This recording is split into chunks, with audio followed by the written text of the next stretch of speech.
Hello everybody, welcome back to EAFC 24. I'm gonna make a little interesting video today. Instead of doing some content, at least for this one because I didn't prepare really pretty much a lot, I'm actually gonna be making a content around the team of the tournament. Now, there's been a bit of discourse about the selection of the team of the tournament, whether some do deserve it, some don't. And yeah, I'm going to discuss based on my opinion on what I saw. I'll let you guys know and see if these guys do deserve their spot or not. We're going to go from bottom up, starting with Copa America. And we're going to start with Moises Caicedo, 94 rated, low card. Caicedo was pretty decent, I'd say, for Ecuador. He was still a pretty decent midfielder. He played pretty consistently. Although, funny enough, I do remember him getting mostly bodied by everybody, getting hurt pretty much constantly. He was constantly getting bullied, just like Enter Valencia, he was constantly getting like hit. But overall, I think he had a pretty decent tournament, nothing crazy. Team of the tournament, does he deserve it? I'd say maybe. I'd say that I'm gonna rate these based on a yes, no, or maybe. So that's kind of like and I also have like a little like maybe I'm not sure or like a declined because I may not remember certain players for what they've done or this or that, right? So let's move on to the next player, Sarmiento. 5-star skills, 4-star weak foot, Jeremy Sarmiento. I don't, again, kind of like an Ecuador situation. He was pretty okay. He was pretty active throughout the game, but overall, nothing really insane either. Ecuador was pretty decent overall, I'd say. So, you know, some of the players do deserve some spots, but I don't know. Overall, I just don't know much. They did well against Argentina to try to hold on to get themselves the draw to go to penalties. But overall, nothing too insane. Davinson Sanchez. Now, this one is one of the first ones that I will say he does deserve it. The Colombian defense has been pretty much really good, aside from obviously like offensive firepower that was led by James Rodriguez, and then you had like players like Luis Diaz. Yeah, overall the defense for Colombia has been pretty solid. Honestly, it's been very impressive. And Davinson Sanchez, I believe he has scored a goal, and it was against Brazil if I remember correctly. I don't know if that was the goal, but if that is the case, safe to say Davinson Sanchez, he deserves this spot. He's been really good, really decent. He definitely deserves a card for a team of the tournament. So I would say yes.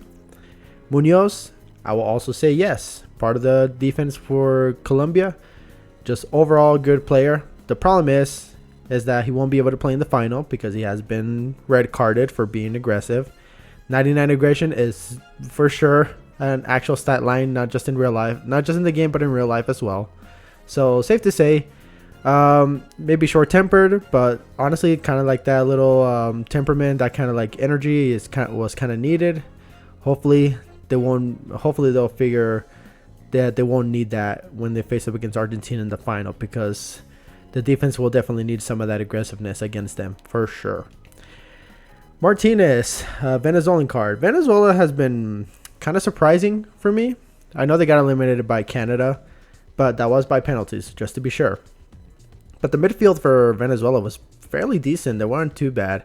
I don't know much about Martinez, so I'm just going to kind of like abstain a little bit from this one. But I will say, based on how Venezuela were playing, I'd say, some of the midfielders are pretty good. This card itself is actually pretty nice. It's not too bad either. So if you want to pick up a cheap CDM, there you go. Next up, we're going to the next page and the final page. Orpao, I don't know much about the goalkeepers. I'm not going to dwell too much into that. I will just say I don't know much about Canada's goalkeeper. I didn't actually get to watch the game against against Ecuador.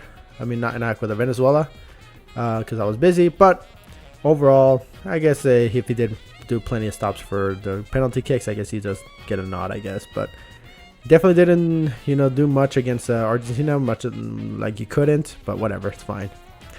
Cristian Romero. I have a bit of a question with this one. I'm not going to say that Argentina's defense was bad overall. I will say it was pretty decent. The one thing is that I think it's less about the defense being bad and more like Argentina was giving up too many opportunities for them to get attacked on, and that's what brought in a lot of the risk factor. Argentina's defense was pretty decent. I'd say defensively, Argentina was a really good team. So Cristian Romero being included here, it makes sense. Which I'm not gonna deny. I'm not gonna say like, oh, it's a no. I would definitely say yes for the purposes of Argentina themselves. So Romero definitely deserves a spot. Lisandro Martinez already got a card, so you know it's either him or Romero, and I think Romero does deserve a spot, so it's fine. That's perfectly fine. Oliveira, it's a similar story. Uruguay has been declining a little bit as the tournament went on. But yeah, defensively, Uruguay was playing fairly decent. They're playing really good. Oliveira was definitely a good factor into that. This card itself, it's pretty good as a center back. I think he does deserve a team of the tournament. I would say yes on this one. Though, you know, I will say maybe, you know, obviously like midfielders like Valverde, maybe like, you know, offensive-minded players like Pelistri and stuff like that also deserve a bit of a nod, but they already got cards, so really need those. Aramburu, another Venezuelan. I'm not going to speak too much on this guy because I don't know much about Venezuela. Forgive my ignorance a little bit, but again, Venezuela was really solid. I think I remember this dude actually playing a little bit well, if I remember correctly, so he definitely deserves a good spot. He's really quick. He's pretty good. Really good defensively as well. So, gonna give him his props. I would say probably yes, maybe. Marquinhos. Okay, here are some of the questionable ones. Here we go. So, Brazil was a weird enigma this year. They were a weird team this tournament because it's kind of hard to say whether it's kind of difficult to point out the main culprit behind Brazil. But it's also easy to say that they have a lot of problems. And defensively, that could be one of them, right? You can't really say that. You could have said that about when they played against Costa Rica. And to be fair, when they played against Costa Rica, the defense didn't get a lot of opportunities. The Brazil team was pretty much controlling that whole entire game. They were pretty much controlling that game. But I will say that in the days that, you know, they were getting pressured, they were getting attacked on, they were looking pretty vulnerable, especially against Colombia and especially against Uruguay. They managed to hold on, which is pretty fine. I guess that you can give them plenty of credit for that. But overall, I'd say maybe yes for Brazil for this one, just for the main cause that at the very least the defense was fairly decent, more or less. So I'll give it credit where it's due. Marquinhos probably does deserve his card. I'll give it a maybe. Rafinha, again, another question mark, but I'll definitely say he kind of deserves it more than a player that's going to be mentioned here later. He did score that free kick, to be fair. I think he was probably the more active. I wouldn't say he's the more active player now that I'm thinking about it, but I will say he was more threatening, I guess, you know, on that right side. When I saw him play against Colombia, he was playing really good. He was fairly decent. When I saw him play against Uruguay, it was alright, I guess. It wasn't anything crazy, I don't think. But I think I would say a maybe for Rafinha. I'd say pretty much a maybe. That's pretty much a back and forth kind of deal. Vini Jr. This is a big no. This is a big no for Vini Jr. Now, I know it kind of seems harsh to me to say that, considering, you know, the name of Vini Jr. and how good he could be and how good he was for Real Madrid. He did not have a good tournament. This tournament was anything that could have highlighted how, you know, the question marks for Vinicius Jr. It was very much highlighted in this tournament because Vini Jr. did not have a great tournament, not at all. He could have scored those. Yeah, he scored some of those goals, but that was against you know, it was Panama, right? Was it? No. I don't even remember who they played against, but that Paraguay. the team was not good anyways. Let's just call it how it is. They weren't as good. You really needed him to show up in those games against. He should have showed up against Costa Rica, but they subbed him out, which is crazy, right? I'm still surprised they subbed him out, but maybe he wasn't playing well enough. I don't know. He should have showed up against Colombia, which he couldn't. And if he wasn't going to be the one scoring, he should be at least the one distributing to a guy from like like a guy like Endrick, right? Who was touted to be the next big striker. Endrick couldn't even get the touch. He couldn't even touch the ball. And I feel like that's also partly the reason why like Vinny Jr. was kind of a fault for that, because he didn't open up those opportunities for him.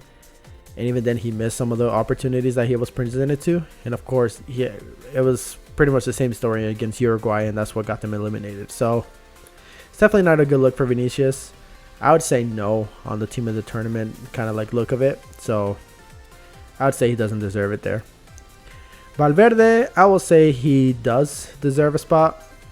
He's been fairly consistent. You really can't go wrong with a Valverde in your squad.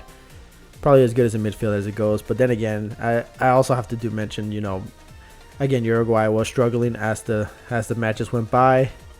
And it all culminated, of course, when they played against Colombia. So, at the end of it all, it's just like, we take it. I'll give this one a maybe. Just kind of like a maybe. Yeah, I'd say maybe. Martinez, I'd say yes. He does deserve to be in this one. Team of the tournament. He was a good striker. I will say it could be a toss-up between him and Alvarez, because they both played fairly well. For team of the tournament, I'd say also maybe more leaning towards yes. So I'd say he kind of deserves to be on team of the tournament. He's fine. Messi, Lionel Messi. It's a bit of a strange one for me. Believe me, I love Messi as much as any other guy, man. He is my GOAT, right? I'd say for the expectation of him being the best player in the tournament, or being that much, being as such, I'd say he wasn't. He was not the best player.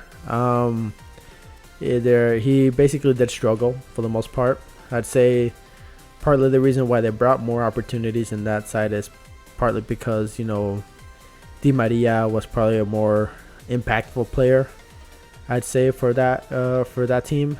Of course, you have your Lautaro Martinez, you have your Julian Alvarez, you have those players, right? Messi was just not super active, I don't think. When he did score a goal, but that was mostly just like a disruption kind of goal where he literally just tipped it in and made the goalkeeper miss like time it basically. That's the only goal he scored. I don't think he scored any other goal now that I'm thinking about it. He wasn't very active. He wasn't really crazy. So yeah, I mean, there is an injury thing about it, but if the injury is really the big issue, he probably shouldn't be, exerting himself to this extent anyway. So I'd say maybe no. I'd say he doesn't really deserve the team of the tournament. But then again, I'm not the one making the decisions. EA is. So we'll just leave it at that. Alright, now we're here at the Euros. Now we're going to talk about the Euro cards that have released for Team of the Tournament. And we start off with Riccardo Calafiori. Calafiori, fairly decent, really good. He had a pretty good tournament. At least, at the very least, a good debut tournament, I'd say for what it's worth, Calafiori did play very well. He played his role really nicely.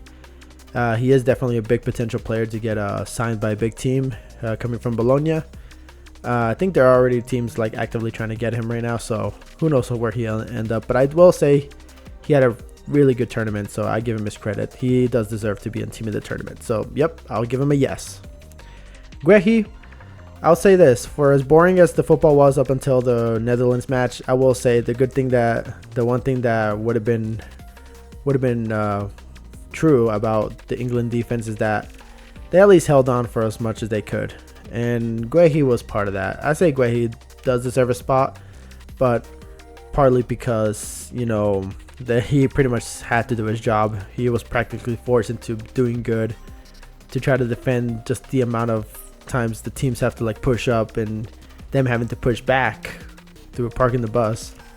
But I'd say even in that tournament, they were playing pretty well defensively, so I'll give him his credit. It's fine. It's an okay for me. I'd say it's a slight yes. Kadioglu, it wasn't my standout player for Turkey. Obviously, that would go to Arda Güler, but he already has a card. It probably would have gone to Arda Koglu, but he already has a card.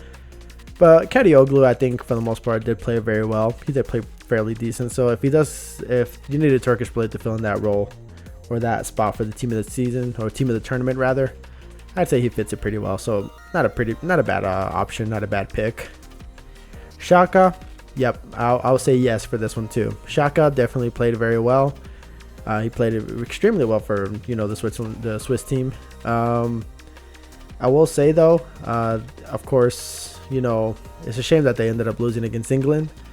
But overall, I think Shaka does deserve a spot on the team of the tournament. Nothing really much to say there. Lobotka, strong guy for Slovakia. This card is fairly decent too. Again, it's that same situation where, wait, was it? Did they play against Slovakia, right? It was England. Again, it's another situation where the England team got lucky. Lobotka was definitely a good leader, was definitely a good player. I'd say he deserves a spot on the team of the tournament. He was definitely really good throughout the tournament, so I give him his credit. Kukureya, yes, absolutely. Kukureya has been very, very, very active. And listen, say what you want about the handball. It's not his fault. He's not the ref. He didn't make the call. But second of all, overall, Kukureya just had an amazing tournament. He was really good defensively, and whenever he made the attacks, he will make great passes. He'll be a jump starter. I'd say, for a guy who has kind of been like in a weird, like has gone through like weird phases in his career, gotta say, man, he's been picking it up throughout this tournament. He's been really good. I'd give him a lot of praise. So Kukureya definitely deserves a spot on the team of the tournament. Bruno Fernandes, this one's a bit of a no for me. So you talk about the midfielders that are included in Portugal's squad, and Bruno Fernandes was that one player that I thought I'd see more of him, but I feel like I haven't really seen him at all. It almost feels like he was invisible throughout the tournament. And that's not to say that he probably didn't do much or did enough. I just don't think he did enough, to kind of merit, like praise, right? Vitinha was more active, which I'll get into in a little bit. But I don't know. Bruno is a bit of a no for me, mostly because he was practically invisible throughout the entire tournament. There are some bits and pieces where he does like shine a bit, but overall, with the expectation that he has, with the IQ that he has, I kind of expected a bit more, to be honest. So I would say it's a slight no for this one. N'Golo Kante, I mean, he played well, right? I'm still surprised they gave him 2-star, 3-star, by the way. I'm still jarring at that. But overall, I'd say Kante, I'd say a slight no, partly because of how France were playing. He definitely had plenty of good moments, so I guess that's probably the reason why they gave him such. He still played his role very nicely. I suppose it's not too bad it's a maybe for me for this one for Kante. I just think that, as far as midfielders go, you could pretty much pick anybody, but the problem is they already have Tchouaméni, they already have Camavinga as like special, so you really got to give it to the last member of the center mids. So I'd say it's a maybe. It's not a definitive. It's definitely not yes, but I'd say it's slightly maybe. More leaning towards no. Just to be clear on that. Second page, Joshua Kimmich. I would say he wasn't the best German player. He definitely played his role well, but he's all right. He was like fine during the tournament. It wasn't anything crazy. He just did his role. I don't know if he would be team of the tournament, to be fair, but you got to fill out the roster somehow, right? I would say he's a maybe. More leaning towards no. It's a mix and mix. I think it just depends on how you look at it. I think if if you're talking about his like general role, definitely not a right back. He was playing mostly. Was he playing right back? I wasn't even sure. I think it might have, and I wasn't noticing. But I'd say it's a maybe. It's a kind of a maybe. I think Toni Kroos played better at midfield. Definitely, Musiala definitely played a lot more better. So I would say it's a maybe for Kimmich. Eriksen, despite how Denmark ended up, I think Eriksen was definitely the catalyst of that team. It was definitely a really good player. If you're talking about overall performances, he was fairly consistent. He was really fine. He was really good. The one thing that will push him up, obviously, is if they would have advanced further and Eriksen was the reason for it, which he probably would have been. He scored that nice goal. It's good to see him back. It's good to see everything. I'd say he deserves it, at least just to fill out that Denmark spot, you know. Definitely not Højlund, but, you know, Eriksen was definitely the catalyst for that team, so I'm not too mad about that, honestly. Vitinha. This was definitely a deserved spot for Vitinha. Vitinha was very active, very... honestly, you know, when I talk about like creating the opportunities for attacking and stuff like that, Vitinha was definitely one of those like jump starter, the one that will take the risks and do this and that. I still remember that play that he had with Leao that almost resulted in a goal. And I'm just like, dude, if they had this amount of speed, just imagine how much they would have if they didn't have like, you know, Ronaldo at the middle. If they had like a faster or more active striker, man, Vitinha would have been passing for days. He would have been scoring for days. I think Vitinha definitely deserves a spot in the team of the tournament, but the potential was lost, unfortunately. So we'll just have to live with that. But Vitinha definitely deserves a spot. I would say a yes on this one. All right, Cody Gakpo, yes, absolutely. Cody Gakpo was very much the reason why they were in the spot to begin with in the semifinals.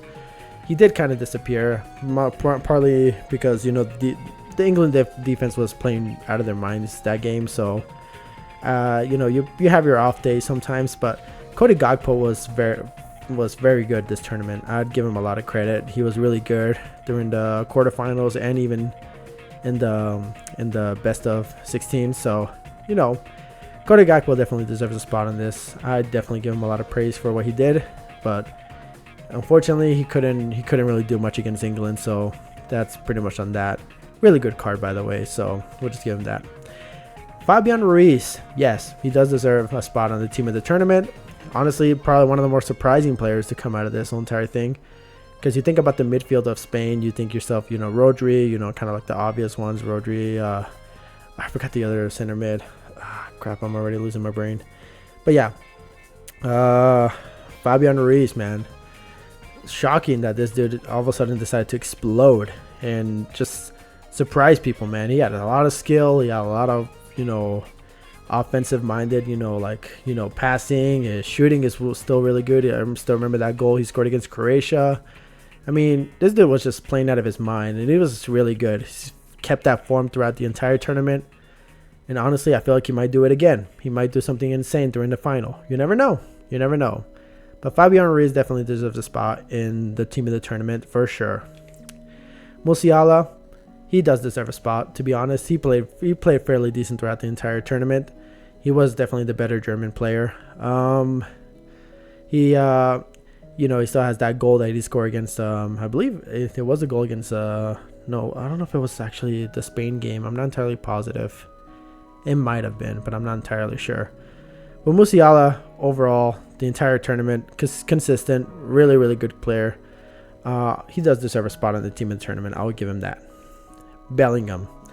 All right, here's where my grievance really starts coming in, right? Bellingham, and I know what a lot of people are going to be saying about Bellingham, right? Yes, he scored the 2 important goals to, you know, keep England alive, right? I get that. I do get that, right? But you can say that about a lot of players who would have ended up in that position.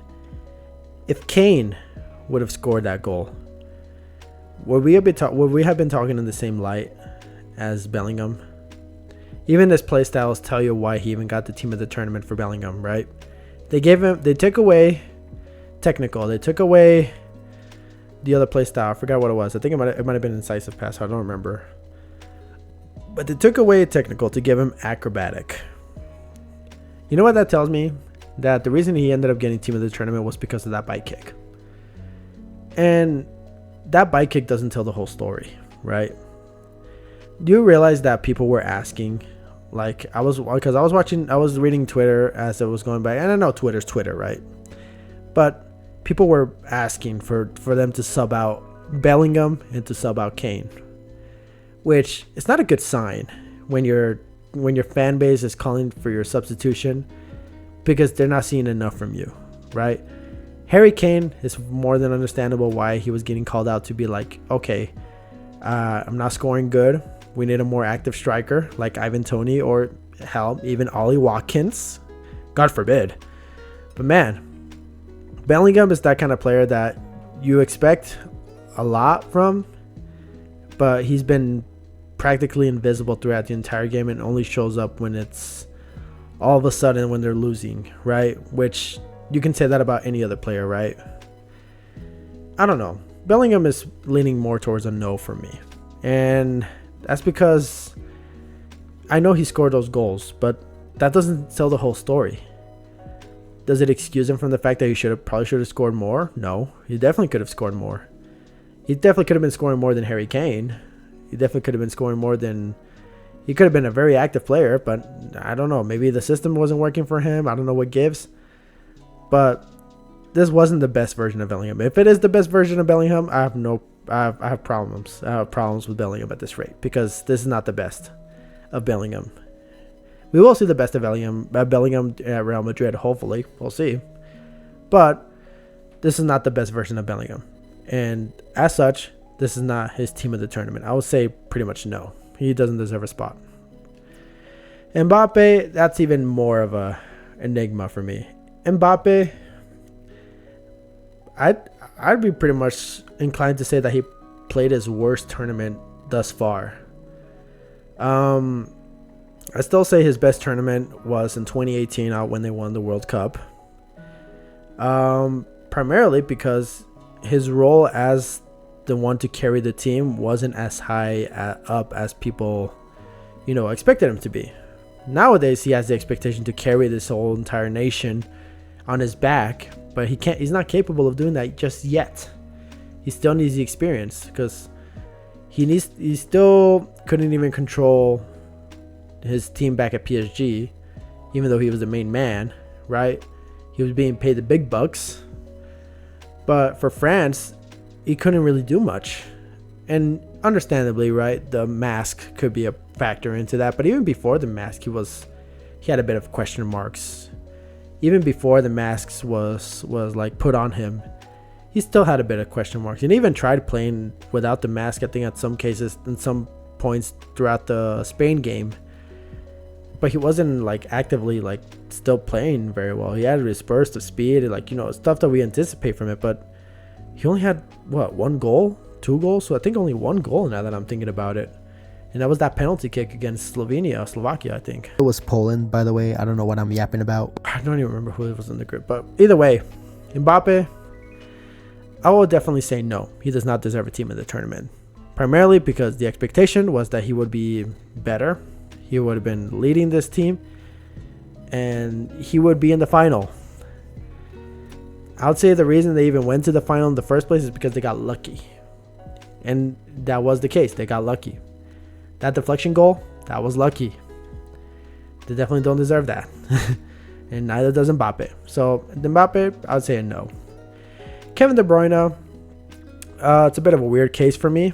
I guess if you want to add a Belgian player, I guess De Bruyne was the better Belgian player out of the whole entire squad. It's kind of hard to say, who would be the best Belgian player in that team, because Belgium generally did not play very well. But I'd say it's okay. I'd say just to fulfill the nation, requirement of it, I'd say yes. But did he had his best Euros? I'd say no. I'd probably say no. Theo Hernandez. Oh boy, this dude was good. This dude was actually very active, very, very aggressive, very good. I'd say he does deserve a spot on the team in the tournament. He's definitely played very well, in spite of how bad France was playing in general. But as his role plays and how he carries the ball up the floor and assisting the offense while also going back on defense and doing this and that, nothing really surprised me about Hernandez. He did what he did. He's good at what he does. He deserves a spot. I'll give him that. And that's pretty much it, guys. So let me know what you guys think about my opinions on who deserves their team of the tournament slot. So let me know what you guys think. Do you guys think some of them are warranted? Do you think my opinions are correct? Who do you think should make the team of the tournament, if that is the case? I'm surprised Mikatadze didn't make it because he was, you know, leading goal scorer at the time. I'm surprised Kvaratskhelia didn't make it. I don't know if there's going to be a mini release for these players, but I will say there are plenty of players missing, and hopefully we do get at least some version of a mini release to get some more players in here. But overall, that's pretty much the entire case. But with that being said, if you guys enjoyed this video, leave a like, comment, and subscribe. I'll catch you all next time. See ya.